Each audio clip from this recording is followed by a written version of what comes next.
Hi, you guys are being thinned out. Some sort of is half of you on strike or something? What do you make of Winston Peters wanting to repeal the Regulatory Standards Act? Well, it's pretty worrying because that's Labor's position. It sounds like he's getting ready to go with Labor again. Do you think he's trying to court Labor voters? It's hard to know what he's trying to do from one day to the next. What's clear is that this is a landmark piece of legislation that ACT would never vote to get rid of. So if he wants to do that, he's got to go with Labor. What's more, for the best interests of New Zealand, we need to get on top of red tape and regulation. It's making us poorer, it's ruining people's lives, it's ruining our country, and the Regulatory Standards Act is there to do exactly that, cut the red tape long term. It only received its royal assent 2 days ago. Does it take a bit of mickey of the coalition commitments if he's going back on that already? He's honouring the coalition.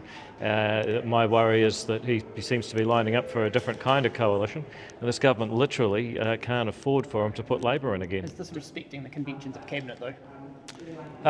Well, that's a very interesting question. I mean, frankly, the government's position is to have the Regulatory Standards Act and continue to develop it. I would have thought of all the things we could be focused on right now for New Zealand, it would be how do we get the cost of living under control, get some economic activity back, rather than speculating about what you might do in another scenario that the voters haven't even had a say on yet. You genuinely think he might jump ship to Labor? Well, you know, if his goal is to get rid of the Regulatory Standards Act, he's not going to get votes from us to do that, so he'd have to go with Labor. So that would be a bottom line for you in a future coalition? Of course. I mean, we worked on this for 20 years because red tape is strangling our country, and the Regulatory Standards Act is the way to deal with it. The reason it annoys so many people, it makes it so much harder to pass rules that are poorly thought out, affect your property rights and tie up your time in red tape. Winston Peters said he never supported it from the word go. What do you make of that? I mean, he signed a contract in black and white saying that he supported it. So that's his word, not just his word, but his signature. Just on another topic, will you discuss Vietnam's refusal to extradite two security officials accused of committing sex crimes in New Zealand when you meet with the Deputy Prime Minister today?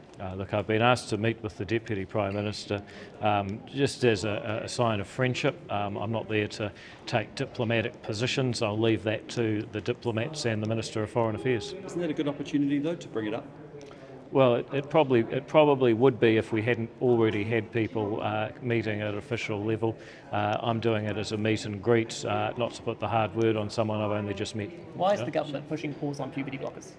Well, it's very simple. A lot of people are sensitive about this topic, but I firmly believe that children should be taught to value and love themselves for who they are, not be told that they need to change. That phenomenon over the last few years has been largely a social phenomenon, hence the exponential rise in diagnoses and prescription of puberty blockers. We've got the right balance by saying you can keep taking them if you're on them, but we're hitting pause on continuing to prescribe them until there's more evidence on what the long-term effects are, which is unclear. Do you think it could have negative consequences, though, for young people who were looking to access them? I think what's had negative consequences is this movement, this exponential increase in prescription, and this movement that if you're not happy with who you are, rather than learning to love yourself and your own identity, that maybe you need to change your identity. That I think has been corrosive for young people. Just on that, you're saying that not for new prescriptions until there's greater evidence, but it's okay to continue those prescriptions for other people who already have them, or people who are trying to access puberty blockers for other reasons. Why is it safe enough for some but not for others? Well, I think I can understand what you're getting at. It is a line ball call. There's uncertainty about the safety of them.